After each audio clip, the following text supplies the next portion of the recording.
Ano ka? Wow! Wow! Surf na ka tomorrow? Yeah. Yay! Papa, I'm gonna slide on you. Okay.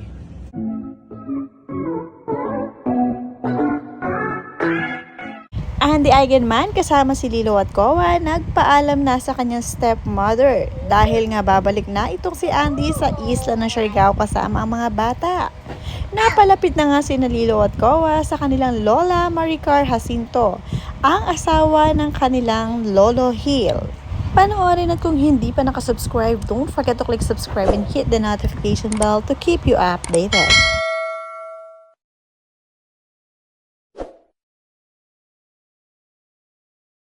Ang stepmother nga ni Andy ang gumagabay sa kanila tuwing lumuluwas sila pa Manila.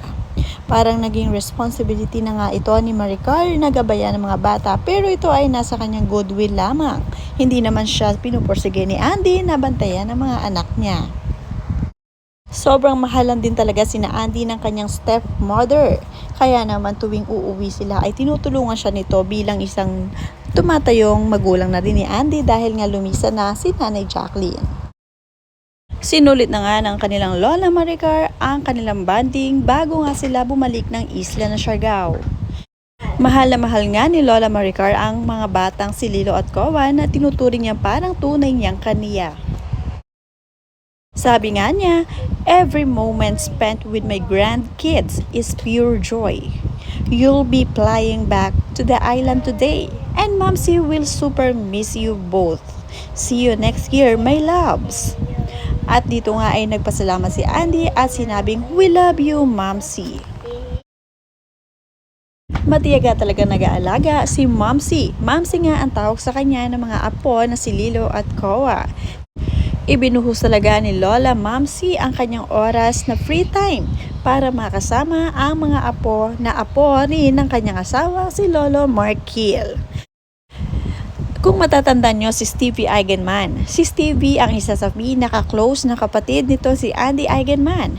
Si Stevie lang naman ang anak ni Miss Maricar Jacinto. Kaya naman malapit na malapit talaga kay Miss Maricar ang mga bata dahil love na love ng kanyang anak na si Stevie ang mga pamangkin niya.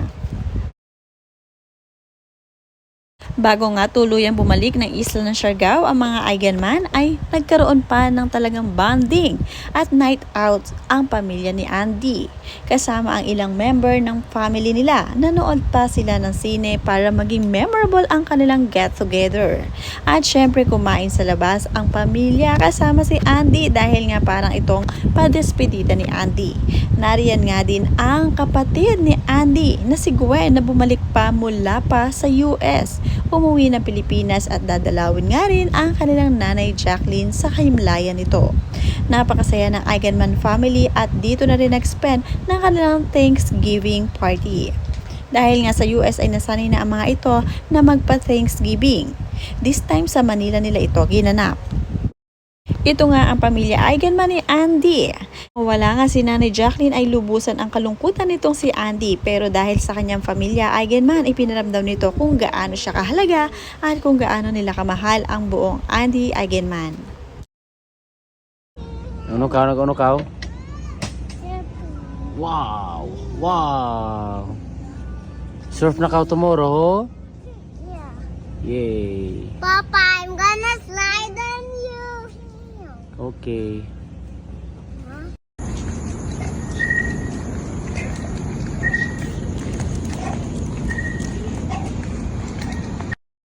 Finally nga ay nakabalik na itong si Lilo at Kowa sa isla ng Siargao at kapiling na nila ang kanilang Papa Philmar. Sobrang na-miss nga sila ni Philmar kaya naman talagang todo yak. Napakasaya din ng mga bulilit nang muli nilang makasama ang kanilang Papa Philmar dahil matagal-tagal silang hindi nagkita simula nang lumuwas sila pa Manila.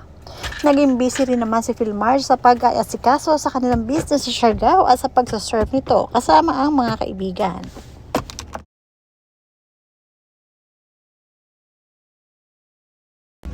Ano ka?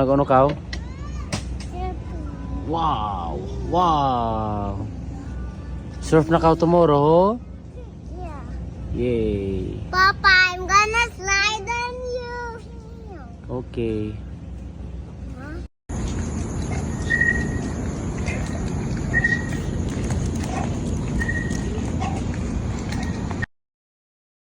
Nag-aasikaso nga rin itong si Vilmar ng kanilang business sa Siargao noong umalis si Andy.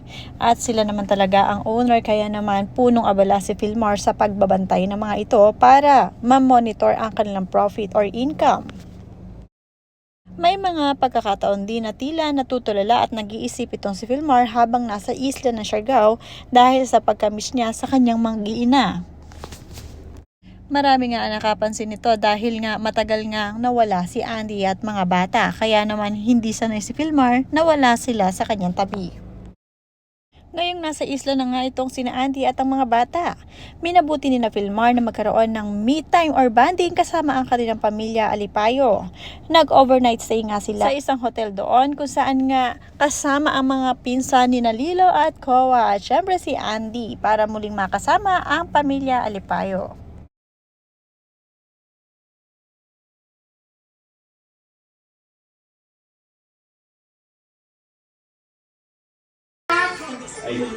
Sleepover. I had 7 brothers and sisters. There's only one more kid than me. I had Sleepover. I had 7 brothers and sisters. There's only one more kid than me. Walang kasing saya ang pagbabalik probinsya ni Lilo at Koa dahil kinabukasan nga daw ay mag-uumpisa na muli silang mag-surf. Na-miss nga ng mga bata ang dagat kaya naman hindi nila palalagpasin ang pagkakataon na muling makapunta sa dagat at doon nga ay mag-i-stay sila sa harapan ng kanilang tindahan. Dahil nga doon ang kanilang favorite spot kung saan doon din sila nagsasurf at nagtuturo si Papa Vilmar ng surfing.